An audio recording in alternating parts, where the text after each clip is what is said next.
Okay, here's my supplies for this next session.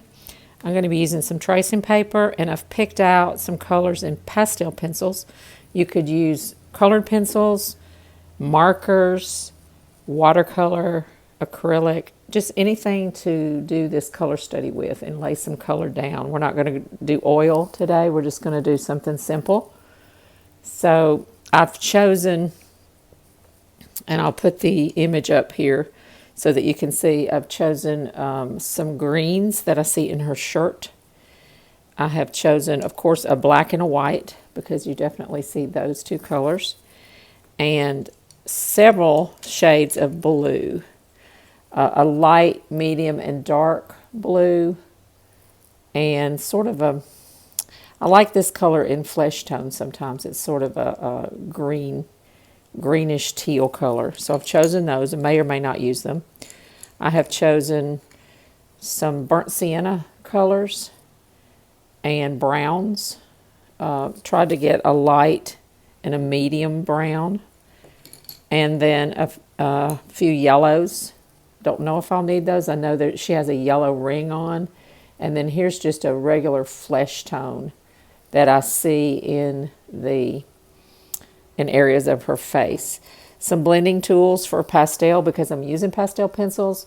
I like these little blenders and actually I need to get a clean one. This is used for charcoal, but these are for sponge applicators for cleaning stereo equipment, and they're real cheap to find on Amazon. Piece of tracing paper, and I'm going to transfer my drawing from last week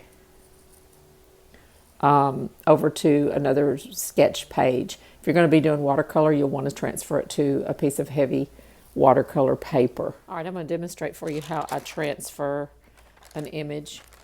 I'm transferring from my own drawing, one of the 3 that we did last week. This one is pretty accurate. I've done a little bit of measuring. Not really concerned with the drawing. I'll lay the tracing paper down, and I'm just using a pastel pencil, but anything you have is fine. And I'm just going to trace the basics. I'm not going to trace every single thing in great detail, just to get an idea. It's actually better if you're going to do this and trace your own work. You'll have a little bit more freedom in drawing if you don't trace it exactly.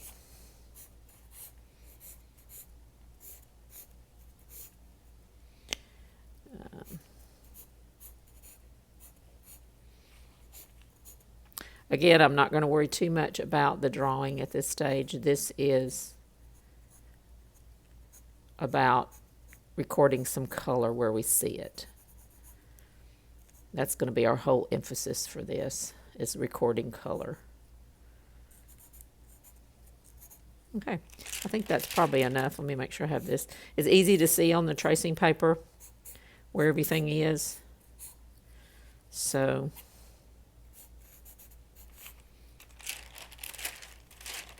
you can see enough there to trace it onto another sheet.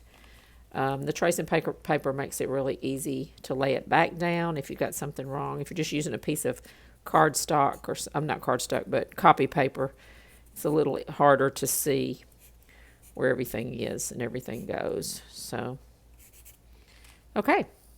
Now I'm going to show you the next step, which is a little bit messy, but I turn it over. And on the back side, I'm going to take, if you have powdered charcoal, if you don't have powdered charcoal, this is the powdered charcoal inside a piece of cheesecloth with a little cotton ball in it. You can just make you a little pile of charcoal, or you can just take your pencil and draw all over the back where this is not charcoal, this is pastel pencil, but anything that you choose to use. I'm just going to take this, and it's the easiest thing to do is use the charcoal powder and just make a little coating. It's a little messy, but just make a little coating on the back of your tracing paper. And then, of course, you want to dump that out so you don't have a big mess here. All right, this is just one way to transfer. You can also just draw on the other side that you're going to transfer it to on the lines that you've already drawn with some vine charcoal. Doesn't always work quite as well. Some people use graphite, a graphite pencil, and they'll put some alcohol with it, I believe. Bridget has a great technique for doing that. I like to use a regular lead pencil to do this that's kind of got a rounded tip. All right, now I'm just looking at the black and white image. It's a little bit easier. I'm just going to sketch this in. And using charcoal, because I'm using pastel, the charcoal blends really easily in with the pastel. So it's not a problem if you're using colored pencil or watercolor. Of course, you might want to use graphite. So just whatever medium you need to use, adjust yourself accordingly. I am drawing in real angular strokes, kind of watching the parameter. I've already done my measuring when I did this earlier, so I'm not having to do a lot of measuring. Note matching angles. Try to get those correct as you're laying this in. And I'll probably come back in and measure just a little bit from time to time. But the main goal today is to get color on and do a little color study. Remember your simple shapes. You can go back to those here. Try to be light where the lines are light. Remember, this is a key point right here where the chin meets the collar. And that matching angles goes up, changes direction. Actually, it changes direction here. That should be lighter. I'm getting a little heavy-handed. That's easy to do.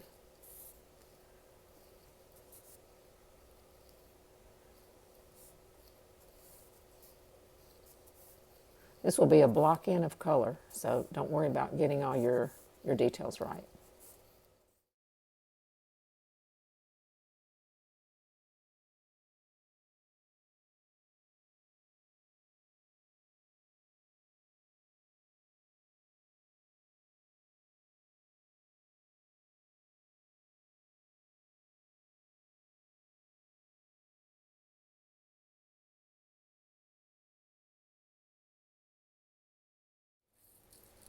Okay, I'm going to soften this out just a little with one of these little blenders.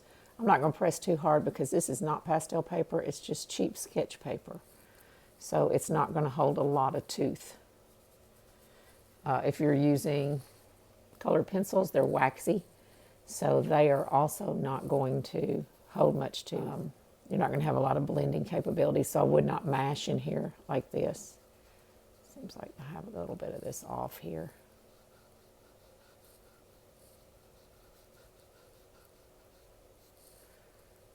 Just helping me get a little bit of a softer area to work into here with the color in a minute.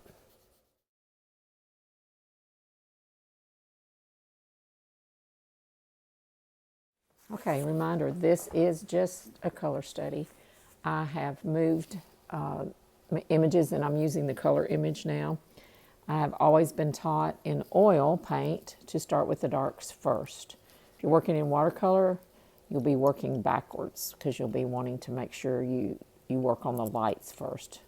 So you work from light to dark with watercolor and dark to light with oil and pastel. The reason with oil is so that you do not contaminate your brushes. But it also helps me to establish my darkest darks so that I can then gauge the rest of my colors a little better. So I'm just using a black pastel pencil. I did grab a few of these little blending tools for pastel. I don't use them as much because you have to have a different one for each color, and that's kind of a pain. But the black is pretty easy to judge, so again, I'm not worried too much. These dark shadow points are a cool black, so I think we're probably safe to use black with a little blue over the top of it. I typically don't like to use black on the skin tone anywhere. But I do remember hearing a master teacher say that black was the color of the old masters. I believe it was Daniel Green. They did use black as their blue, an ivory black, I think. So putting all these little notes, and then when you go back, you can add warm or cool tones. Down here, it's warm. Here is a little bluish. Here's bluish, bluish, bluish. So we can tweak them as we go. Just anywhere you see these little anchor points. And I wasn't really prepared to do a lot of detail on the fingers, but I'll go ahead and make a note of where these dark spots are.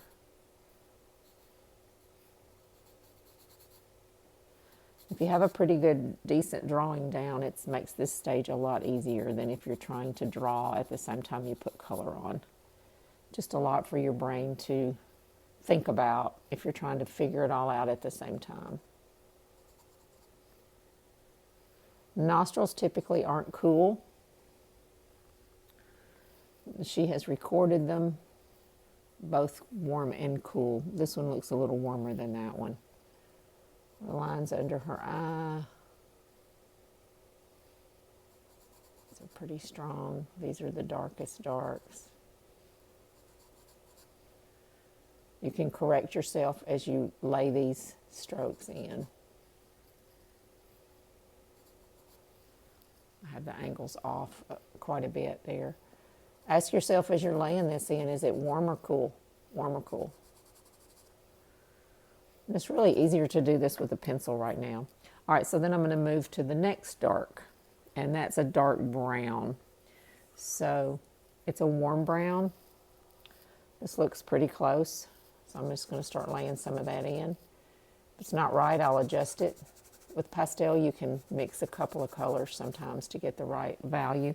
This is a little reddish. I'd like it to be a little more orange. So I can lay that orange over the top where it needs to be more orangey. It's a little more bluish right here.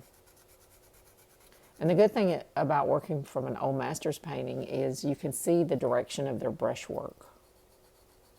You can see the modeling. When you're working from life, you have to come up with that modeling yourself. You have to think about the planes of the face and how the brushwork should be laid in. This one's warmer and lighter down here. I'm just going to keep these two in my hand. One is a reddish.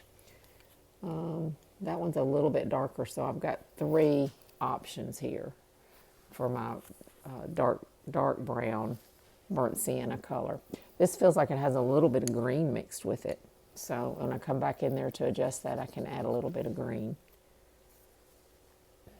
The side of her neck. With pastel, you've got 2 pressures. You've got light and dark, and then actually got medium in between.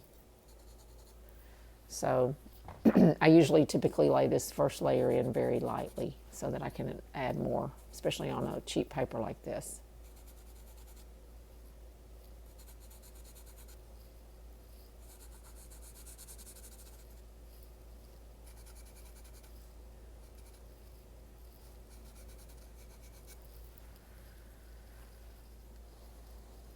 All right, I'm going to move down here. Just anywhere I think I see it while I have it in my hand, it's the best way to work. To me, it's more efficient because you're not picking up and putting down and picking up, especially with pastels. And it's important to pick out your colors ahead of time, what you think you might use, and then have some reserve colors laid in there.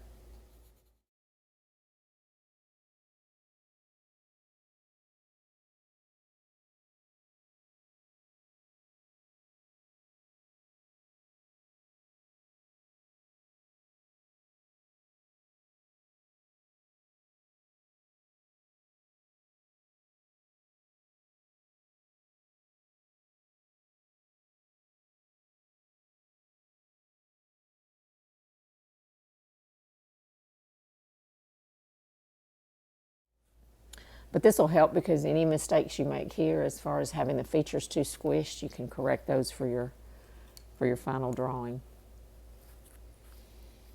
All right, I'm going to go to the next color, burnt sienna, that's a little bit warmer, and I'm just going to come back over that with it, working my way from dark to medium dark to light. to medium and then to light.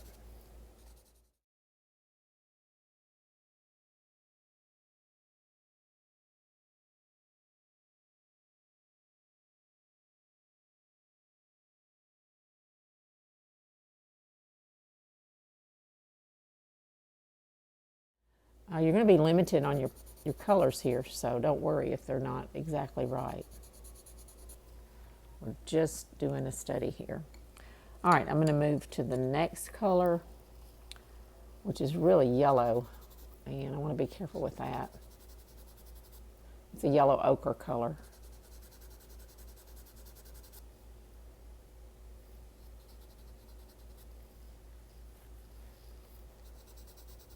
See how that mixed with that orange color is making it a little bit more accurate. You can mix colors with pastel.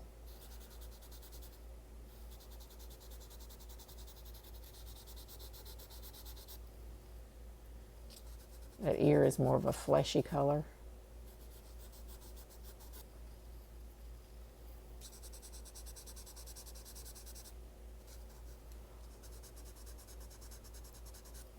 I can tell I'm going to run out of tooth really quick with this. This hand is much warmer. There's a lot of cool bluish tones on that hand.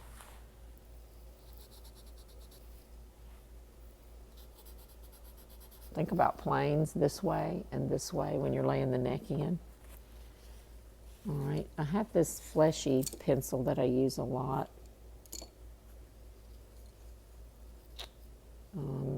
Probably needs sharpening. It's probably too light. Yep, it's probably too light. So I'll have to find another color to make that work. And that's the problem with pastel, is you have to really work hard to find the right colors and spend a lot of time looking and testing and looking and testing. If it helps you have a little piece of paper that you can test over to the side, that'll help. This is a cool tone in her ear. This is a dark blue, almost a purple.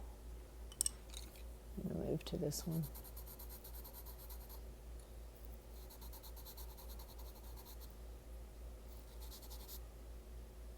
Where else do I see that blue tone? And the green tone I see down here.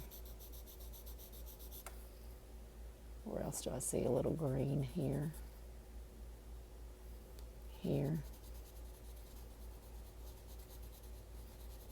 It's more of a turquoisey blue, blue-green there.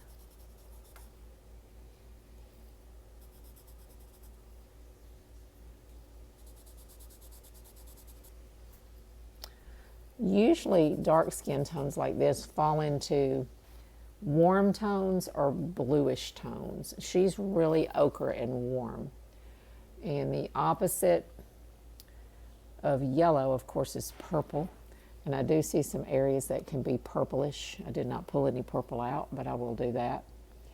And with purple is this kind of mossy green color on the color wheel, yellow green. So those look pretty together. I do not have a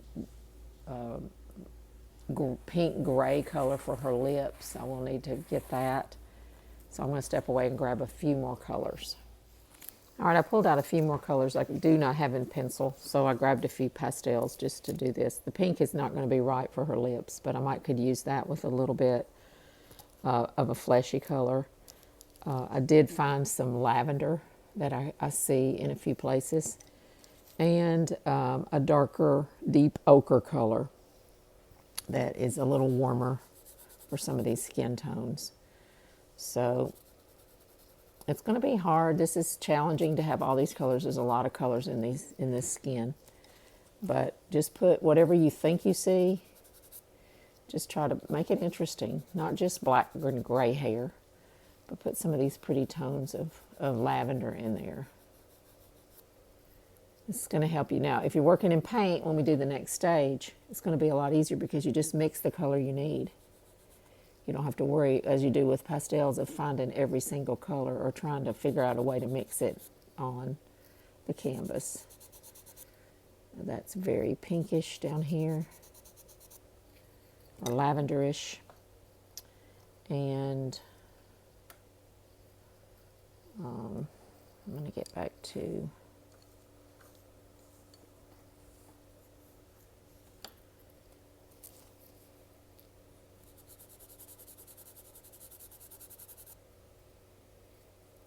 if you have Conti crayons, they have these tones in the Conti crayons. That might be a good exercise. Might be a good thing to use.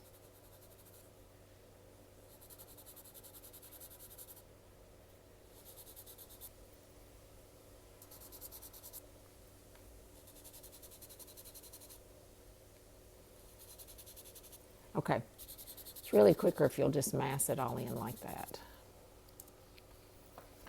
And I'm going to I'm going to leave this as her shirt. I'm not going to try to do too much. I'm going to use a little bit of gray.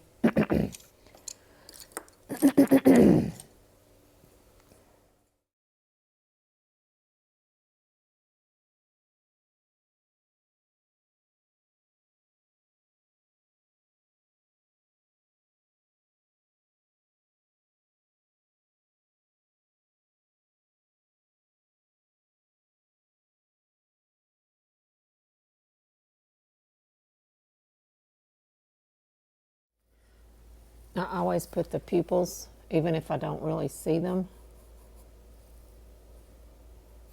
You can go back over them with a highlight, but you know there's a pupil in there, and they always look kind of starey if you don't put that in there.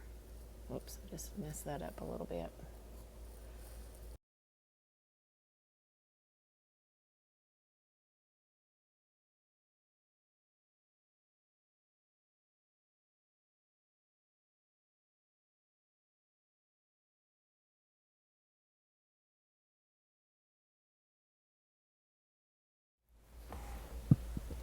All right, remember to step back away from your painting regularly, especially if you sit to paint.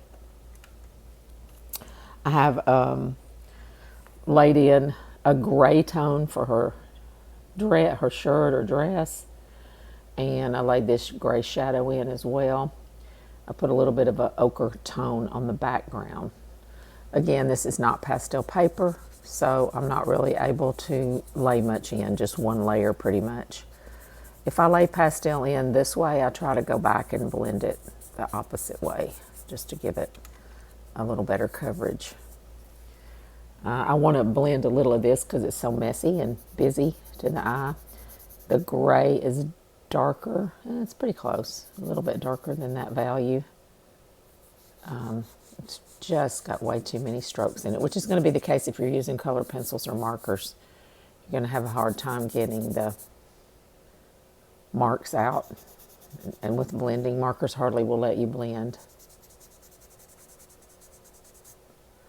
But it will work, and you just start very, very lightly with colored pencil and gradually build up your colors.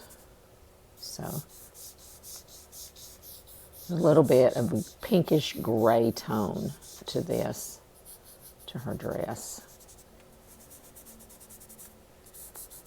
And remember, this is not meant to be a portrait, a finished portrait by any means. It's just doing the color study. Now I still want to smooth her face out. I can tell that I just don't have enough room right here. Really squished up. Possibly that whole eye needs to go up. This one seems pretty close. I did come back in here and put a little bit of light. I'm noting where the lost edges are. Like this is much darker than this. On her lips, let's see if I have another clean one here. On her lips, they melt right here. They melt here, they melt here. And it's good to note places where you have lost and found edges. And note, you have to get color on here to be able to compare and see what you've got. So, is this lighter? Is this darker? Is this warmer? Is this cooler? Those are the questions you want to constantly be asking yourself. I brought her neck in just a little bit. I had the hair way out here, so I realized that the neck was too wide. So that was bothering me a little bit. There's a lost edge here where her jaw and her neck intersect. They don't really intersect, but the jaw comes out and is closer. Now I'm starting to get pretty drab and dull with my colors, and that's what happens with pastel when you start moving them, pushing them into the paper.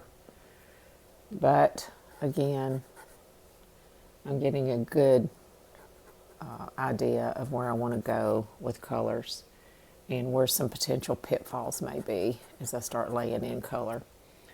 This color, these lights on her face, you can work on those two ways. You can leave those for last, or you can leave the white paper.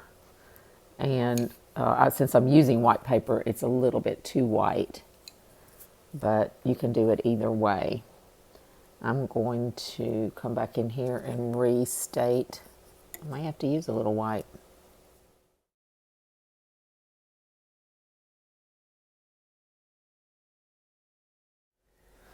There's also a lost edge on her.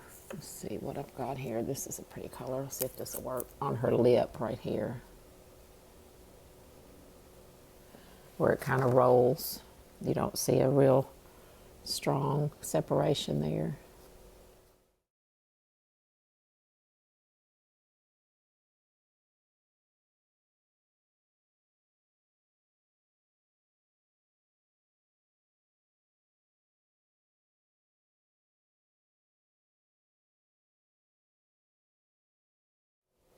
Pencils are going to be a little bit easier for you, especially drawing this small, because her head is only about 2 inches tall. So the smaller, the harder sometimes, unless you have small tools.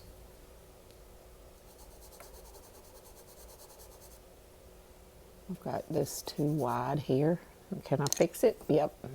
You can fix everything.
So again, in pastel, you have to sometimes use a little white and then go back over it to tone it down if you can't get it light enough. Now I've pulled that down a little too far. So again, it's a push-pull thing.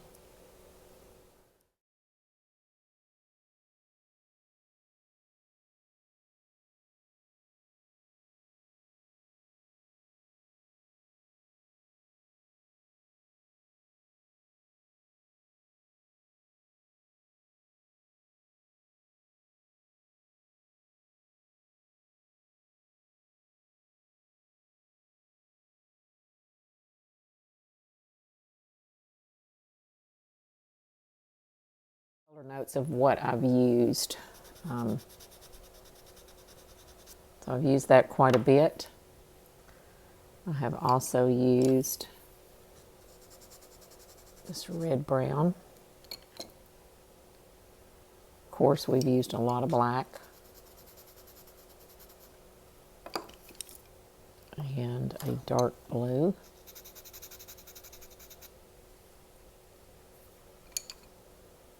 I have used this yellow ochre color.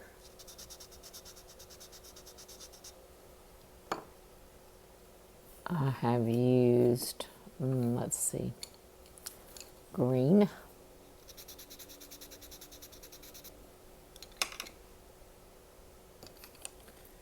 Used a little bit of this in a few places. Probably, sometimes it's nice to go back with kind of a unifying color. Here's a little bit of a lighter green. Just kind of marry your colors together. There's so much warmth on her face. And remember, our veins are green, especially where I put these white pieces in. White's almost always too bright. So that's going to help us when we mix colors to know what we've used. And you don't really know until you lay them down what works and what doesn't. Until you get, colors can't relate to one another until they're laying side by side. So you have to get them down on the paper and have a look at them and see if they look right together, if they're too light, too dark. Once you decide on the color, you have to decide what value of the color that you need. So, reminder that this is not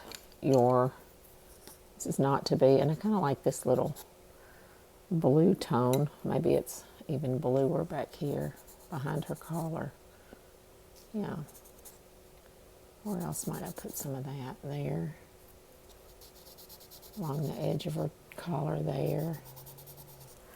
Color notes. That's what we're after today. What looks nice. If you mix some gray, I forgot to put my gray down. I've used a lot of gray.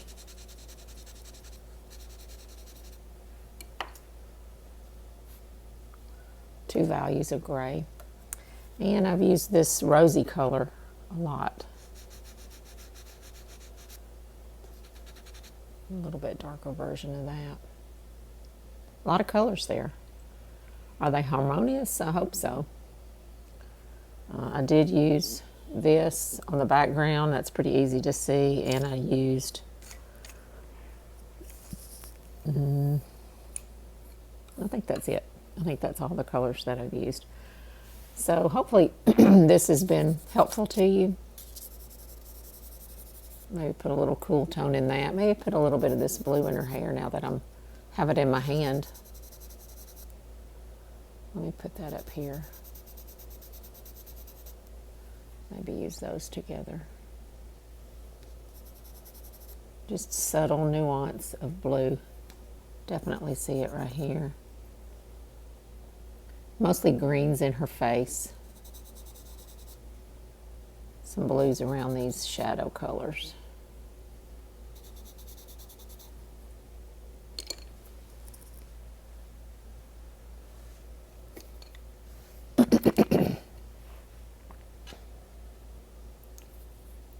Lots of things I would correct on this now, like around her face here. This is going to be real interesting and really challenging to get. The widest point runs right along her brow ridge right there. So don't get that off there. And then it really dips in and comes back out. So right along the brow ridge and up. Actually, there's no hair this far down. The hair starts a little higher up. And maybe I don't have her hair quite large enough. That's common to not get the hair large enough. So the hair is the same as from the side of her eye to there, hair to hair. So that's about right. So, again, it's a study, so make yourself stop. It's a study for color. Deepen your darks.